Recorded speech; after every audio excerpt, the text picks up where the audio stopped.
everybody. My name is Jared Yates Sexton, and welcome to the second episode of the Midnight Kingdom lecture series. This is a lecture series that I'm doing to get information out about the new book of mine called The Midnight Kingdom, A History of Power, Paranoia, and the Coming Crisis. I wrote this as a way of understanding our modern moment and what was going on, what the threats we were facing, what they're constituted of, where things are going, and what we need to do in order to make a better future. And I wanted to make sure that this information was accessible and out there, even as I waited on the book to come out in January. If you haven't already, please go ahead, pre-order that book. That helps with the book, that helps with my work. It's really, really appreciated. And I hope when the book comes out and you're able to sit down with it, it helps figure some stuff out. In the meantime, if you haven't already, go watch episode 1, in which I talked about the emergence of our modern world and so-called Western civilization. It started with the merging of power between Christianity and the Roman state and went through the emergence of capitalism and the birth of liberalism as an ideology that protects property and creates sort of these secular structures in opposition to religious, hereditary structures, and also the birth of conservatism as a reactionary force against liberalism that is based, unfortunately, in conspiracy theories, paranoia, and the protection of hereditary hierarchical standards that a lot of people want to recreate, including the modern Republican Party, including conservatives around the world. A lot of authoritarian ideologues are very, very interested in destroying liberal democracy right now. And as we're talking about all of this, I want you to really take what we're discussing in terms of history and start applying it to modern times. I'm sitting here recording this after former President Donald Trump was meeting with Nick Fuentes, a really, really dangerous far-right ideologue who has engaged in neo-Nazi ideology, genocidal rhetoric, some really, really gnarly anti-Semitic stuff. And I want to point out that as we're discussing this history, as we're discussing the elements of this book that were meant to go throughout history and understand how the modern world was created and what it is exactly that we're facing, that there are echoes of this throughout. And we'll see here today as we talk about the post-Napoleonic era, the reactionary conservative control that emerged from that time period, and then move forward into World War I, in which capitalism more or less melted down and created a bizarre set of circumstances that would eventually birth fascism, Nazism, and the authoritarianism that we're dealing with today. So I want to say thank you for your support. I've heard a lot of kind words about the first episode of this Midnight Kingdom lecture series. If you haven't already, send it to your friends, your family, the people you know, anybody who needs to hear this, anybody who needs to understand not just the political moment, but a more in-depth understanding than just, the tired sort of reheated ideas that we're fed constantly. So with that being said, let's go ahead. Let's jump into it. Episode 2 of the Midnight Kingdom lecture series. So in the first episode, we had talked about the emergence of the French Revolution as part of this sweeping wave of liberal democracy and liberalism, as well as sort of the emergence of capitalism as the dominant structure in the world. Unfortunately, the French Revolution, which was based on a more democratic philosophy and about sort of leveling the ground and going after these hierarchical structures, including monarchies, things got out of hand, and that's really underplaying, of course. It turned into a bloodbath in which people who were claiming to be pushing freedom and the idea that everybody was created equal or should sort of enjoy the spoils of the world and society itself, as those people sort of fell into infighting and control. You have characters like Robespierre who eventually not only take the revolution and twist it into a perverted version of what they want, but eventually create their own religions and cults around themselves. And unfortunately, this is something we're going to see over and over through this history that we're talking about. The French Revolution just absolutely starts to fall apart. And as it isn't able to maintain itself, it isn't able to maintain control, an individual by the name of Napoleon Bonaparte sort of comes around. This is a French general who was just absolutely a megalomaniac and had this bizarre ability to control his own narrative and story. And a lot of people look at this and say, Napoleon is a man of history who comes up by fate himself, right? He's chosen. He's this fateful hero, which is how a lot of people look at history. And unfortunately, that is not only completely wrong, it's actually very problematic, and it keeps us from understanding how history works. Napoleon was an absolute expert at controlling the media and his own public perception, which creates the idea of being a man of history, a fateful hero.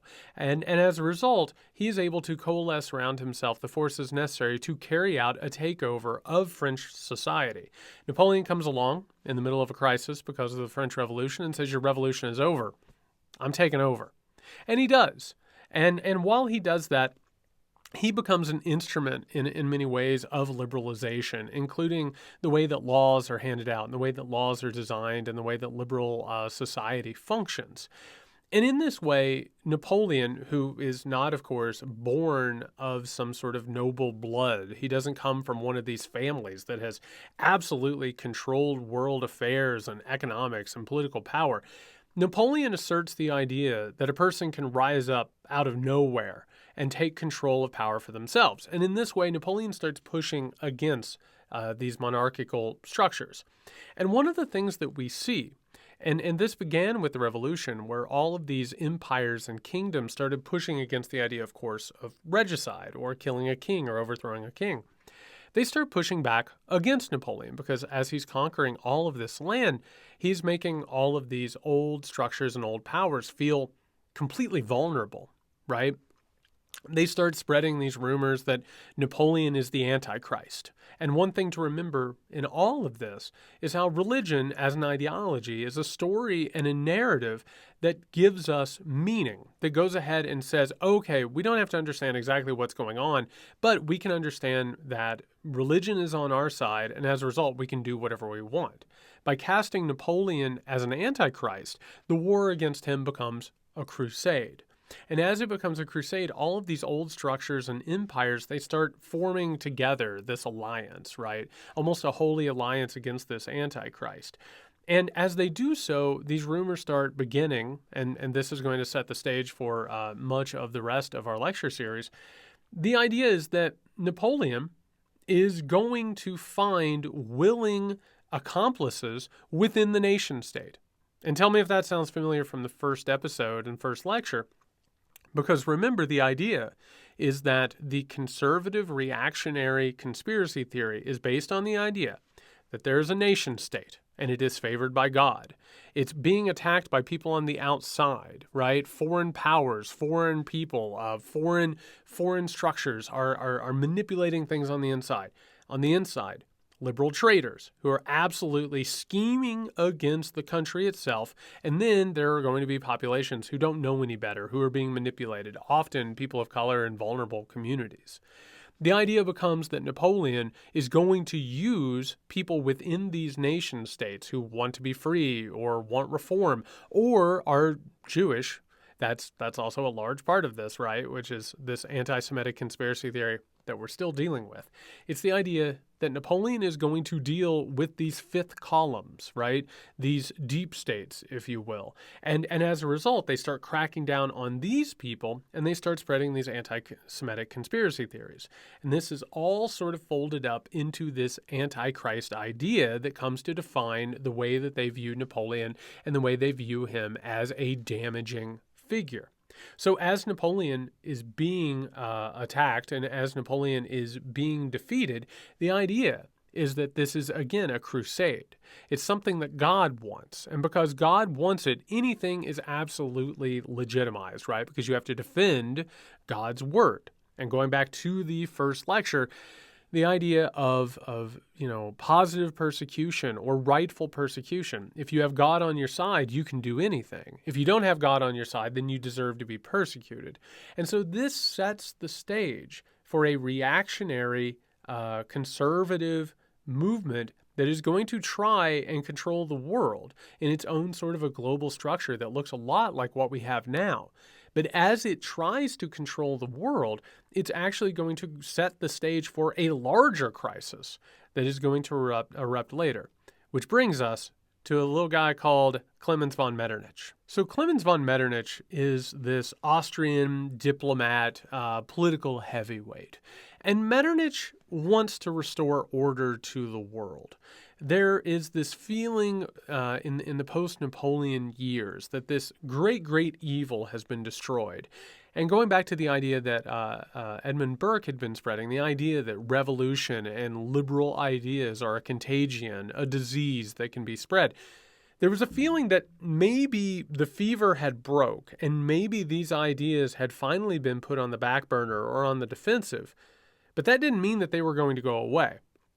Metternich and the people that he convinced, including all of these different kingdoms and all of these monarchs and all of these empires, he convinced them that a new measure of control was going to be necessary if another situation like Napoleon, this giant leveling force, this liberal energy, this contagion, this disease, if it was going to be curbed, and it was going to be curbed for good, it was going to take a new order, a new system that was going to ensure that these old ideas were going to continue to stay in place.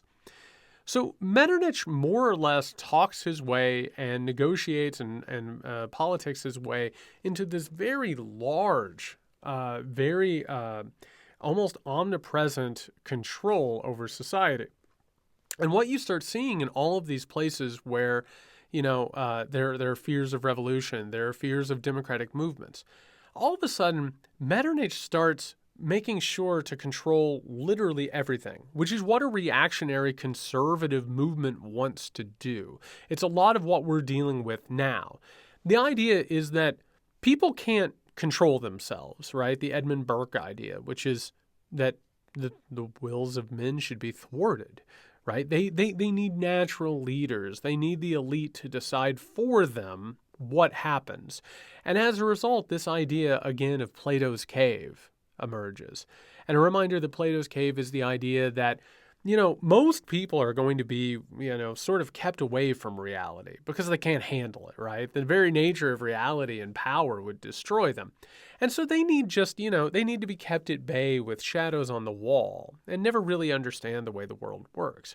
And meanwhile, the more competent people, the Metterniches, right? The Edmund Burkes, those conservatives, that they'll control the shadows on the wall for the good of the people in the cave. Right? Because if you brought the people out of the cave, they would just freak out and kill everybody and destroy everything. So what Metternich does, and tell me if this sounds familiar because it should. What Metternich does is by using the idea of God, and he wasn't particularly all that religious, but he understood the usefulness of religion and the usefulness of the idea of God and the usefulness of the idea of righteous persecution.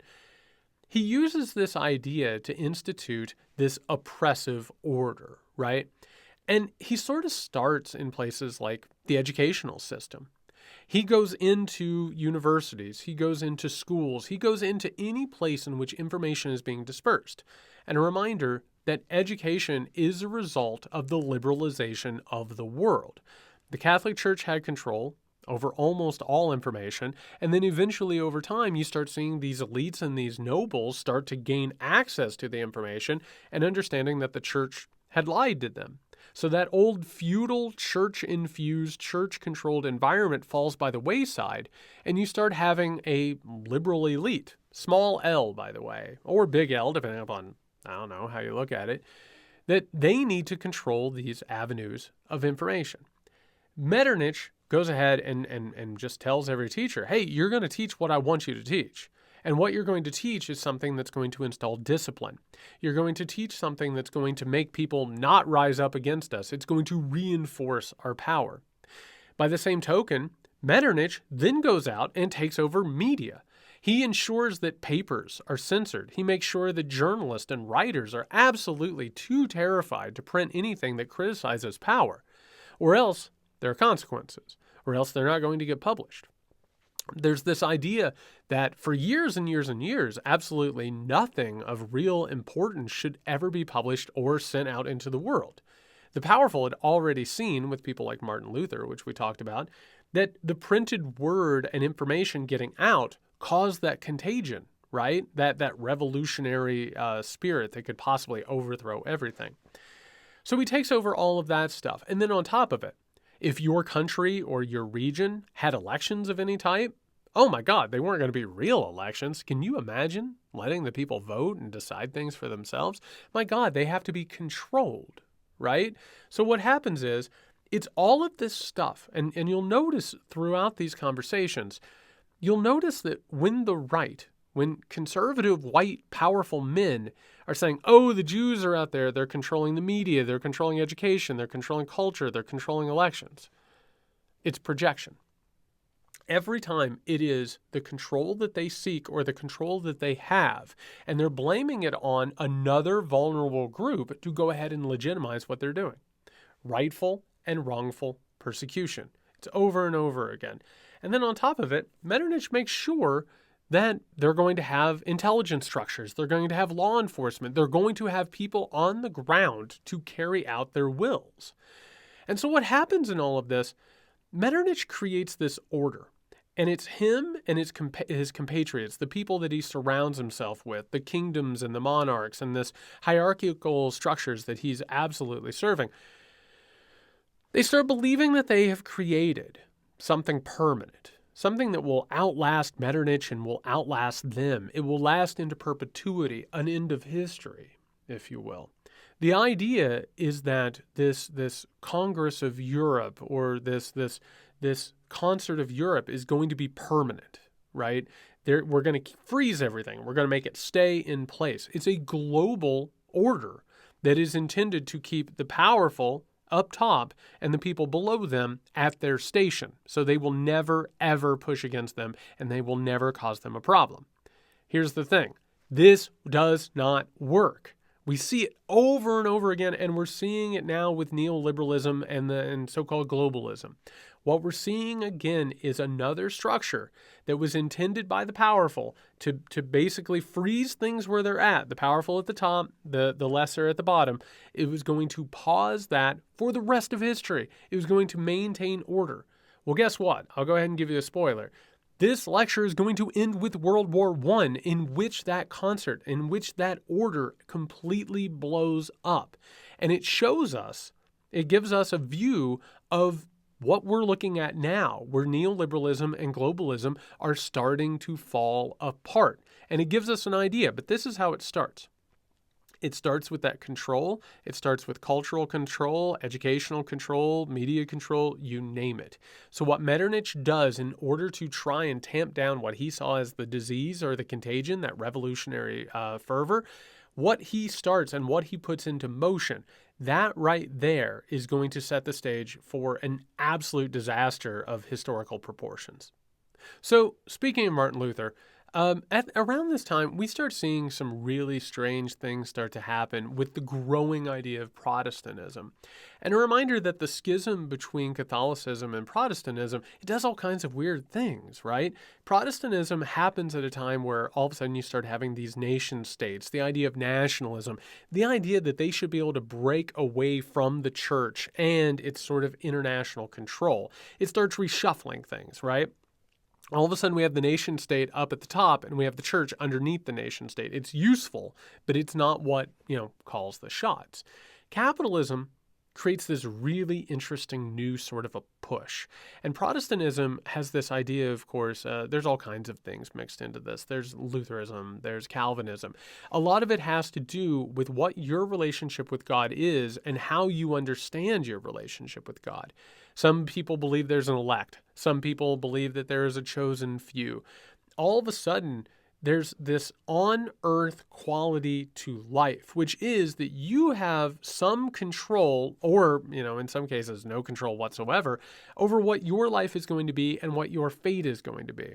Under feudalism, you're not going to have a good life. You're going to have like a really awful life of toil. But if you do well, you're going to end up in the kingdom of God after you die. The Protestant era comes along with capitalism, and it comes up with the idea that you could have a utopia on earth. You could have a heaven on earth. And the way that you do that is you labor towards it, and you save, and you go ahead and you put money back, and you earn money.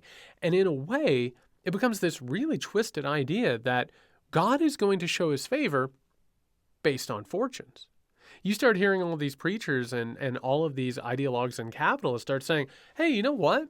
God's a capitalist, and everything that we need to do to push forward the free market, that's honoring God, right? So it becomes its own religion in a sense. Christianity gets perverted in that way. It starts being moved towards the accumulation of capital and the exploitation of people.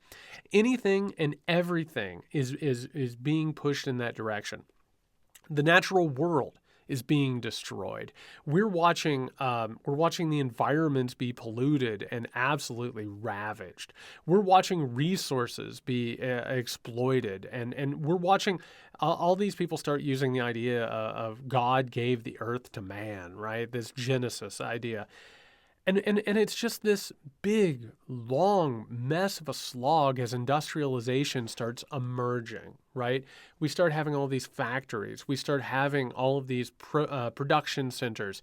And the natural world simply becomes grist for that mill, right? Well, guess what? People do too.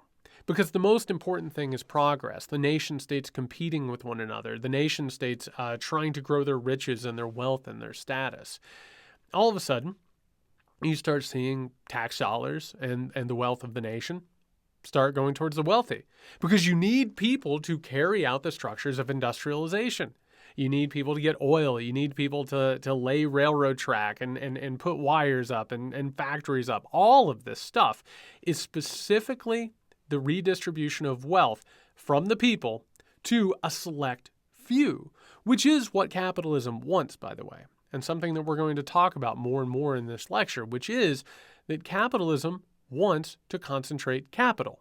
It doesn't want to stay stagnant. It doesn't want to be widely distributed. If left to its own devices, it will continually flow towards a more concentrated capital.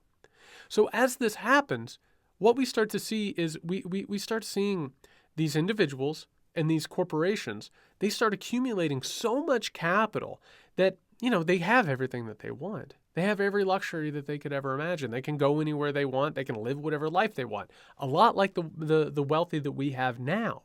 They have so much money they can never spend it for the rest of their lives. They're going to not only be filthy rich, their kids and their grandkids and their great-grandkids and their great-great-grandkids and so on and so forth. They're all going to be wealthy into perpetuity. That wealth is going to maintain. But at a certain point, you have so much wealth, what are you going to do with it? Well, you start building a monopoly, first of all. You start destroying your competitors. You make sure that nobody could ever compete with you. So you create a monopoly or a trust, which takes over these entire sectors, right? Whether it's oil, steel, construction, you name it. They start creating these structures that grow and grow and grow, especially as the government keeps shoveling money at them, our money that we're paying. And as they're doing that, they start co-opting the government. That's what has always happened. The original corporations did this. We talked about this with Edmund Burke earlier. We talked about this with the slave trading companies. We talked about this with the companies that ran India. They went overseas. They accumulated a ton of capital and power, and then they sent it back to the original birthing nation state, and then they eclipsed it. They took it over. And that's what happens again, because it is as predictable as anything in the world. It's very, very obvious how this works. So what happens to the people? It's really bad. The people are absolutely exploited. They're paid next to nothing for their labor because there's not a labor market that ensures that they get paid what they're worth. We start having a class system that emerges. We have the capitalist class, the wealth class, and then all of a sudden we start having the labor class. These are people who are born into a terrible station of life. It's like a caste system. And as that happens, they're more and more exploited. Their working conditions are terrible. There are no regulations to take care of them. They toil constantly. They work, upwards of 18 to 20 hours a day. They live in squalor. Everybody in the household works, including children who are being just absolutely destroyed left and right by this unsafe machinery. They don't have childhoods. They don't have anything approaching whimsy or even sort of basic human decency. It's an absolute nightmare. And for the record, this is what the modern right wants to get back to. They see it as absolutely awful that this would change, that anything here could ever possibly have moved away from that. And while we're talking about this class, what we need to understand is as this starts happening, these different classes start changing, right? The wealth class sees themselves as chosen by God. They start wondering, what are we supposed to do with all of these people? I mean, they're basically not even human, right? And obviously God doesn't care about them because God bestows his will using wealth and power. So it's like, what are we supposed to do? Just let them starve? Because it's not like we can really give them wealth. You start playing around with eugenic ideas. You start playing around with the idea of whether or not poor people even deserve to live. If we applied science and reason, maybe we could get rid of them. That starts boiling up in the cultural ether. It's disgusting. The working class starts talking to one another, and they're like, man, this sucks. This is wrong. I hate this. So all of a sudden you start to see new movements, of course, socialism, anarchism. You start to see labor movements, people coming together to say, hey, I will fight with you if you will fight with me because we deserve better than this. And my God, what do we have to lose?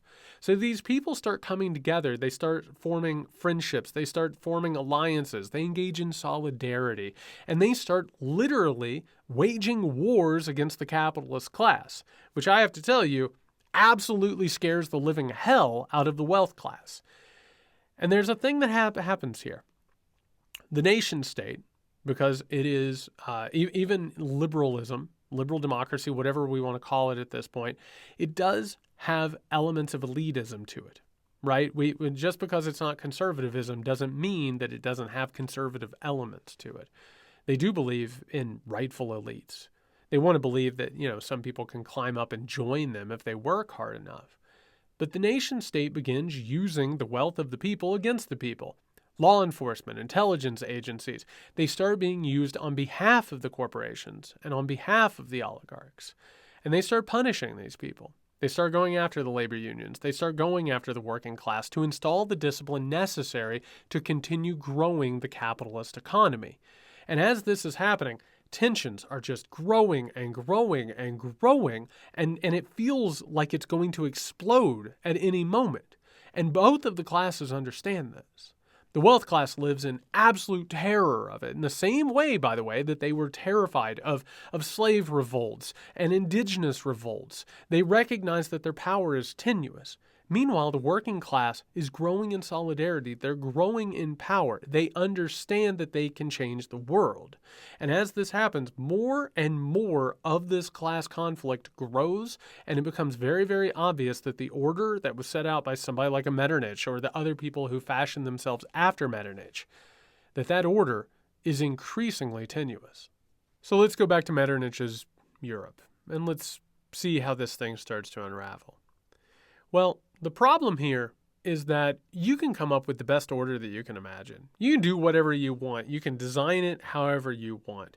But particularly if it's in a capitalist system, capitalism constantly is pitting people against one another. It's that competition that supposedly makes it work, but it's that self-interest that particularly propels it.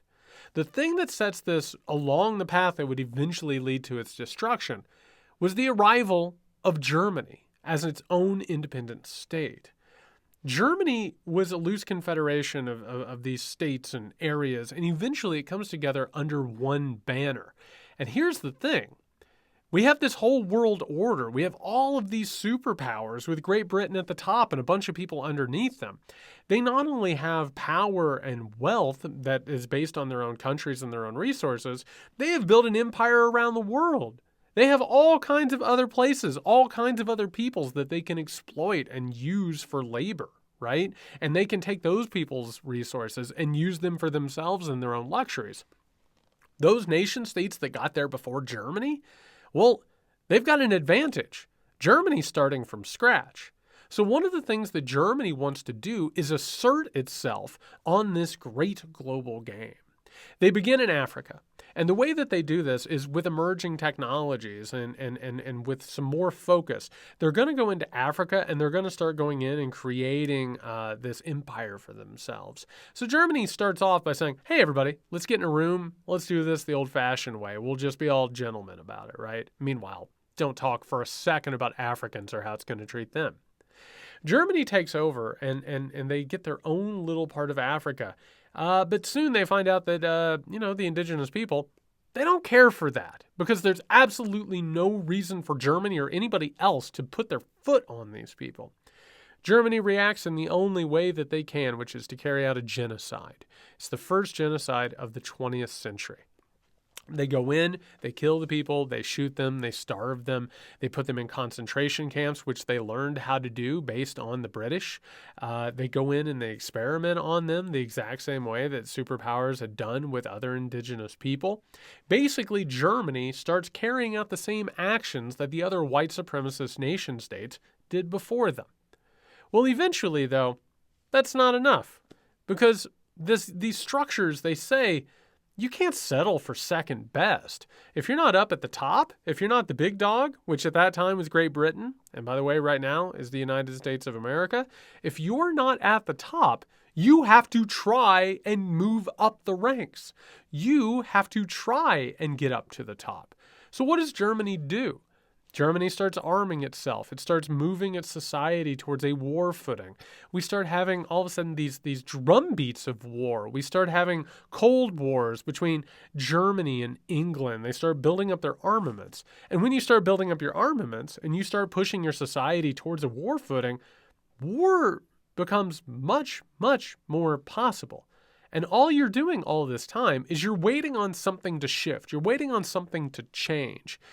Germany wants to make its status better because these orders, whether Metternich makes it or anybody else, these orders are always undermined because there is no stability. There is no end of history. People are always going to be competing with one another under the capitalist nation state banner. It's the way it works. It's the way it's supposed to work. It's the way that it always works. So it's always going to lead to tragedy. Well, meanwhile, you start inching up on this war footing, you start realizing that, man, there's a lot of money to be made in this. You can go to war and you can gain a bunch of territory, you can gain a bunch of resources, you can gain a bunch of places and colonies and empire that other people have. It actually behooves you to start having a war. On top of that, you make a ton of money putting it into the military-industrial complex, so to speak, because capitalism is all about this. Capitalism loves spending money for destruction and then spending money to build things back up. Meanwhile, capitalism goes ahead and starts to move and capital starts to flow and all of a sudden it starts to concentrate the way that it always wants to. So this was a conflict looking for a reason. And eventually, of course, we have an assassination that seems like it's not going to do much for a couple of days. But of course, all of these energies are prepared. The world and the capitalist world is looking for a place for these things to explode. It's not that fate happens. It's not that history determines what's going to happen. We think about this the wrong way. Capitalism, material consequences, these are the things that determine things, and they go ahead and they push the bit actors around. They are not the actors of God. They're not the actors of fate. They're being pushed in these directions by very real material conditions. So here's the thing. World War I is absolutely a capitalist war and a capitalist global empire meltdown. What happens is as we're trying to work our way as cultures, as we're trying to work our way into liberalism and capitalism, we're starting to move away from these monarchical structures. You have all of these kingdoms, you have all of these hereditary-based societies that they need crushed. And they're crushed in due order. One of the things that World War I does is it goes ahead and just absolutely steamrolls any remnants of the old feudal monarchical structures. Those go away, right? This is why one day you're looking at the Austro-Hungary Empire, and the next thing you know, you're like, hey, when was that? That feels like it was like just yesterday, but it's gone now. So what it does is it goes ahead, it lays the foundation for the modern world that we currently have. It also goes ahead and it vents so many of the class problems that are happening within the nations. You have a class struggle that is starting to take over. And in this way, there's going to be a reckoning because the working class outnumber the capitalist wealth class. They're going to uprise. They're going to form unions. They're going to do all of this. World War I allows so many people who are considered surplus by the nation states and their leaders and the people trying to control them, they go ahead and they push them into the meat grinder. They're destroyed. An entire generation is eradicated. So all of a sudden, well, I guess, we don't have to have more resources. We don't have to spread those around. We don't have to worry about a class war. It becomes a capitalistic dream. The idea that you eliminate all of these people who could potentially have their anger stoked and have it go from bottom up. It's the exact same thing that happened in the Crusades.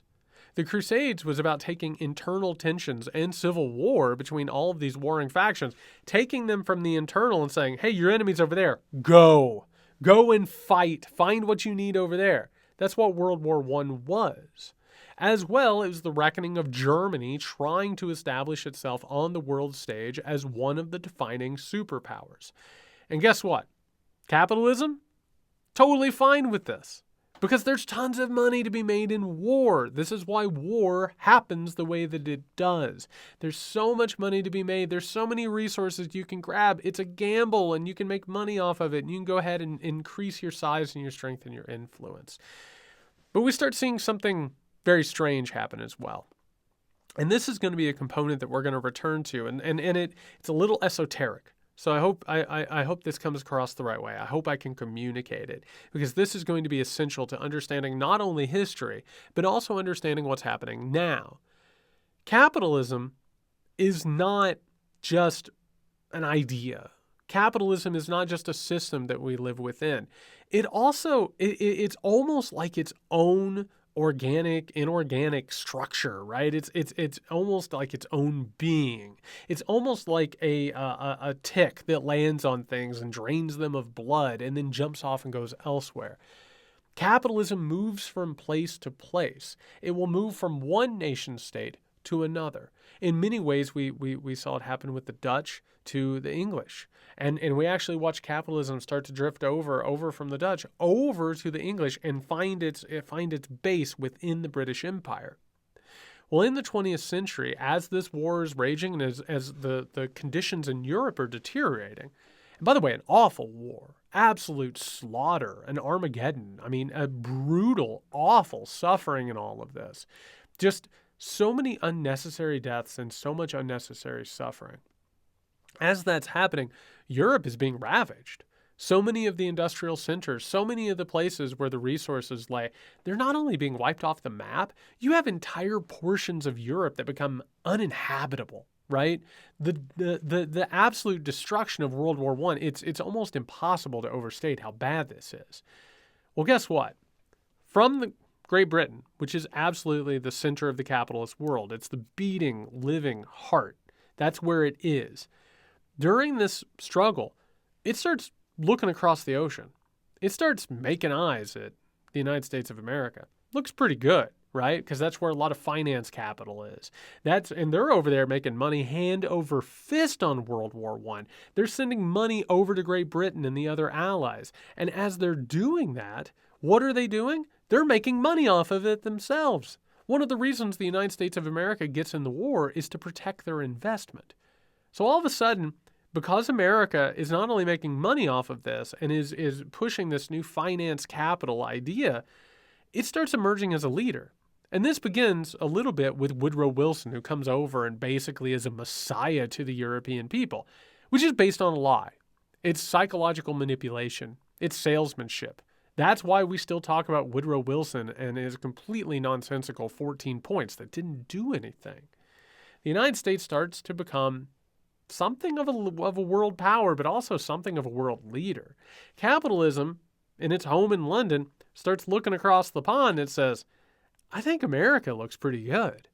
I think circumstances are pretty good over there. And you start hearing all these British thinkers, all these American thinkers, all at once. They start having a conversation with themselves, which is the English-speaking white world probably should rule the world. There should probably be an alliance between Great Britain and the United States. And eventually, over time, maybe the United States will overtake Great Britain. It's kind of amazing that they're even talking about this at that point. But they knew that it was coming. And people were very aware because, again, capitalism, it goes from host to host. And right now, in our current circumstance, capitalism is still living and breathing off of its host in the United States of America. The question now is it going to stay with the United States of America, or is it going to start looking across the pond or looking across the space at somebody else? Along this time, those psychological advances that we're speaking of, they start playing a larger and larger role in things. World War I leads to this understanding that maybe the masses are dangerous, right? And maybe they're irrational, following the theories of people like Sigmund Freud. People like his nephew, Edward Bernays, who helped the war effort, who advised Woodrow Wilson and the American strategy and propaganda. They start worrying that, maybe people are really dangerous, which again is a conservative idea, and that maybe they need to be controlled. This is also joined by people like Walter Lippmann, who we'll talk about later when we start talking about the rise of neoliberalism. They start worrying that, maybe if the people are left to their own devices, they're going to be dangerous. And a large part of this happens, by the way, because of the Russian Revolution that takes place during World War I, which we'll talk about in just a couple of minutes. So in America, this psychological manipulation, it takes a couple of forms. One form is the obvious form. It's in the consumer sector, right? We start having this industrial machine. It starts pumping out all kinds of things that people don't need. Luxuries, goods, cheap goods, things that people didn't know that they needed until they wanted them, right? And the way that they start selling these, the way that they keep this machine humming and they make sure that people keep buying things is using the psychological appeals designed by Edward Bernays using his uncle Sigmund Freud's theories. And so what happens is we as a people, we get told, hey, there's something wrong with you. There's something really ugly and awful with you. And if everybody finds out about that, it's done. You're going to be alone. You're going to fail. You're going to be alone. No one will ever love you. No one will ever want to be around you again. The only thing that you can do is attempt to cover this up and or supplement the problem with you through goods, right? If you don't use the right toothpaste, I'm sorry, bud, but you're going to die a bachelor. If you don't cook your man the right type of food, he's going to leave you for somebody else. Those psychological conditions are based on, or psychological manipulations are based on Freud's theories and weaponized by people like Edward Bernays. But Bernays also says something else. He starts talking about propaganda. He starts talking about the fact that elites, powerful elites, they should control people by using those psychological appeals and by using propaganda, which is exactly what happened to end World War I with things like the 14 points and the appeals that Wilson was making that were designed, again, by people like Edward Bernays and Walter Lippmann. The entire point was that the people don't know what they're doing. The people, quite frankly, are stupid, ignorant. They have no idea. Woodrow Wilson, who is a proponent of what he calls administration, he starts wanting to build giant structures. He calls it a great maze, a great web that people will look at. They won't totally understand, but they'll look to people like Woodrow Wilson and other powerful elites and be like, hey, thank God you're taking control of this. It's this idea of technocratic control in which the government grows and grows and grows. It uses the energies of the progressive age to grow and grow and grow the bureaucracy. Meanwhile, The governments are staffed by a bunch of experts, people that you and I will never know their names, nor will we ever vote for them, right? They are beyond our vote. They're beyond democratic repercussions. Meanwhile, they'll tell us a story. Leaders like Woodrow Wilson and people like Edward Bernays will tell us fairy tales. And by the way, if you're sitting at home right now watching this and you're like, that sounds a lot like Plato's Cave, you're exactly right. It's the conservative reactionary control idea that there are rightful elites who should rule the world. You and me, we're stupid. And on top of that, we're dangerous. We couldn't possibly run the world. How could you or I understand any of these technocratic controls? How could you and I even gaze upon the maze of bureaucracy and understand how it works? My God, that's terrible. We need to be safe and sound in the cave. We need to watch the shadows on the wall of the cave. The only thing that's being argued is who should control the shadows on the cave. Unfortunately, this idea of Freud's theories being weaponized and propaganda and technocratic control, not only is this going to lead to things like fascism, Nazism, the Cold War, you name it. It's something that we're still going to deal with to this very day. So we need to talk about something called the Red Scare. When we think about that now, we think about the 1950s, we think about the 1960s, we think about McCarthyism and all of that, which we'll get to that probably in the next lecture. But at this time, post-World War I, after all this destruction, people like Woodrow Wilson look at the communist revolution in Russia and they see a problem. They understand that technocratic control, they understand that class division and inequality means that the ground is fertile for something like a communist revolution around the world, which is what the communists wanted. They wanted to go ahead and eradicate capitalism and the nation state and have a worldwide revolution where we could all live in a classless state without scarcity and without war. That sounded pretty good to a lot of people. So people like Woodrow Wilson and the people around him started attacking leftists. They started using fear-mongering. They started using conspiracy theories like the Protocols of the Elders of Zion, which said, again, and this is a recurring theme, that Jewish cabals were controlling the world from behind the scenes using education, culture, you name it, right? Elections. They were all in control of this. And as a result, they had to protect the country. And by protecting the country and the nation state, again, it moves the idea of Christian rightful persecution and wrongful persecution. You, the nation state, are ordained by God or by liberalism itself to be the main structure, so you have a right to protect yourself. You have a right not to be persecuted or to be attacked. The people under you, oh my God, they're basically barbarians. You are civilization. They need to be eradicated and destroyed. So what do? They go after leftists. They go after labor unions. They go after socialists and communists and anarchists. They persecute them. They destroy them. They throw them out of the country. On top of that, you start having roving bands of white supremacists who are attacking African Americans left and right. They're saying, oh, these people, they're dangerous. They're going to attack the country. On top of that, they're being used by communists to come after the country. We have to hurt them. Rightful persecution, wrongful persecution. In this case, it's we're protecting the country, we're protecting capitalism. Those things are the God that makes right on your side and legitimize any action, including violence, including intimidation, and also rigging elections. This should all sound very familiar. Now, as all of this is happening over in Russia, the Tsar has been overthrown. And before the Tsar has been overthrown during World War I, the Tsar had told all of these lies about the Protocols of the Elders of Zion, Jewish conspiracies.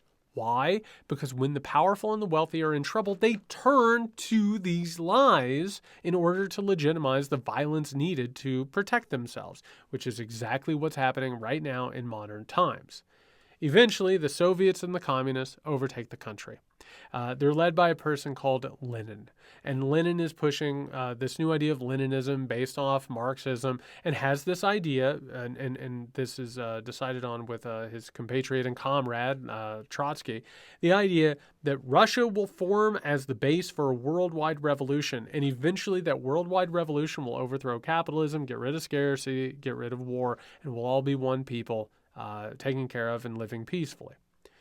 Well, Lenin rules with some appropriate measures and some really inappropriate measures because, again, rightful and wrongful persecution. It is a story that continues regardless of where you are and what kind of system you are pushing. Well, Lenin starts to falter, his health starts to fail, and another comrade named Joseph Stalin starts making a power move to take over what Lenin had. As that happens, Lenin even tells everybody, hey, you need to get rid of Stalin. He's incredibly dangerous. He is going to be a despot if you allow him to take over. Stalin quells that. He keeps Lenin under lock and guard until he dies. And then he turns Lenin into a secular messiah. He basically, against Lenin's wishes, turns him into their very own Jesus Christ that Stalin himself can use as a religious relic to create around himself a cult of personality and his own despotic, tyrannical regime. He basically says, we're not going to have a worldwide revolution anymore. That's a bunch of Trotskyite stuff. That's a bunch of Lenin stuff. What we're actually going to do is we're going to create a tyrannical regime in Russia and with the Soviet Union in order to create control for Joseph Stalin alone. It actually bastardizes the entire communist project and just completely ruins it from the very beginning. Some critics have even said it was actually more of a cruder, more focused and dangerous type of capitalism than anything else. So what happens? We have this cult of personality get built around Joseph Stalin, and the major alternative to the capitalist order, it goes off the rails almost immediately. And that's something that I'm pretty sure we're going to be talking about in the next episode as well. And by the way, speaking of things we're going to get into in the next episode, unfortunately, something happens in the wake of World War I. We're going to go back to Germany, which had based its entire identity and society on winning this war, this top-down authoritarian structure that was completely based on war-making. Losing the war is a major trauma. People struggle to understand. If we're the strongest country, if we're deigned superior by the universe and fate, how could we possibly ever lose a war? This is something that nation states aren't great with. And meanwhile, as things start to fall apart, there is the possibility of major change in Germany. Following the war, it's not really clear where things are going to go.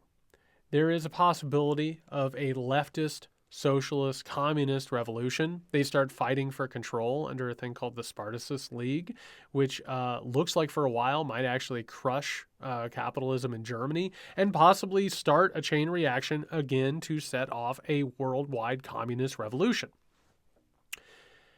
Well, they're thwarted. And the reason that they're thwarted is because the liberals within Germany, the moderates and the center-left coalitions, they form a partnership, and they form a partnership with the far right, including groups of people called the Freikorps. And the Freikorps are a bunch of just absolutely brutish, violent, right-wing reactionary people who they don't only stop the communists and the socialists, they kill them brutally, execute them. They carry out some of the most proto-fascistic things you could ever imagine because they are the Nazis in waiting. Meanwhile, almost immediately, they take over the government. They just automatically take over the government. And then when that gets stopped because of a general strike, they sort of lick their wounds a little bit and bide their time. They start working with a bunch of other right-wing reactionary people, and they start creating their own faith around a figure named Adolf Hitler. What happens here and what happens in Germany is that all of those men who have been traumatized by World War I, who went off to fight on behalf of capitalists and all of these structures of power, they start becoming really, really, they start hating liberal democracy. They see it as feckless. They see it as unworthy. They see it as weak. They start gendering it as feminine, right? What they require is the destruction of liberal democracy and something they end up calling trenchocracy, which is a survival of the fittest. Strong men should be leading, right? There's no room for anything beyond absolutely harsh, unquestioning discipline. So what do they start looking for? They start looking to turn back the clock. They see the main problem with the world as the emergence of liberalism and liberal democracy. They decide that they have been betrayed both in war but in culture itself. So as they turn to people like Adolf Hitler, as they turn to people like Benito Mussolini, it becomes very clear that what needs to happen is the total eradication of liberal democracy. They'll take control of capitalism. They'll do what needs to be done, and we'll cover more in the next episode. But it becomes very clear that there is an emerging crisis that is going to follow the crisis of World War I. And again, we'll talk about that in this next episode.